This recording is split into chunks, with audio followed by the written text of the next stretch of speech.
సాయి ధరమ్ తేజ్ హీరోగా కిషోర్ తిరుమల దర్శకత్వంలో వస్తున్న సినిమా చిత్రలహరి.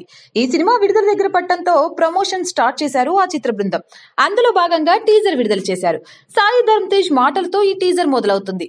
చిత్రలహరి అప్పట్లో దూరదర్శన్ లో ప్రతి శుక్రవారం వచ్చే ఒక ప్రోగ్రాం. మరి ఈ చిత్రలహరి 2019లో ఒక ఫ్రైడే విడుదలయ్యే సినిమా అని అనడం వెంటనే ఆ సినిమాలో ముఖ్యమైన పాత్రలను ఒక్కొక్కటిగా పరిచయం అవుతారు.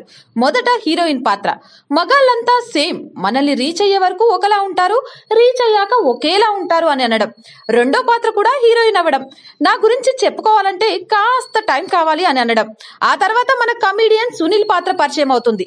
ఒక బార్ లో 5 రూపాయలు చిల్లర లేదు అని బార్ లో పనిచేసే అబ్బాయి మూందాల్ ప్యాకెట్ ఇస్తే సునీల్ తన జోబులో మూందాల్ తీసిచ్చి ఇది కూడా నువ్వే ఇచ్చేది, 10 రూపాయలు ఇవ్వు అనడం చూస్తే సునీల్ కామెడీని ఇష్టపడే వాళ్లకు ఈ సినిమాలో పాత సునీల్ కనబడతాడు అనే హింట్ ఇచ్చారు.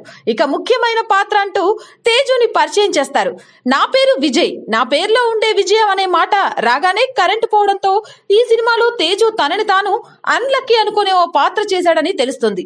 చివరగా సాయి ధరమ్ తేజ్ తో సుదర్శన్ బాధపడకు బాబాయ్, నీకు మంచి రోజు వస్తుంది అనగానే తేజు ఆ వచ్చేదేదో ఆదివారం రమ్మను బాబాయ్, ఇంట్లో ఖాళీగా ఉంటాను అని చెప్పడం ఈ cinema out and out comedy entertainer అని చెప్పకనే చెప్పారు. ఈ టీజర్ కి సునీల్ డైలాగే హైలైట్ అని చెప్పాలి. దేవిశ్రీ ప్రసాద్ బీజియం కూడా చాలా బాగుంది. ఇక ఈ సినిమాని ఏప్రిల్ 12న విడుదల చేస్తున్నట్లు టీజర్ లో తెలియజేశారు. ఈ సినిమాని మైత్రి మూవీ మేకర్స్ వారు నిర్మిస్తున్నారు. టీజర్ చూసిన మెగా అభిమానులు ఈ సినిమాతో తేజుకు హిట్ పక్కా అంటున్నారు.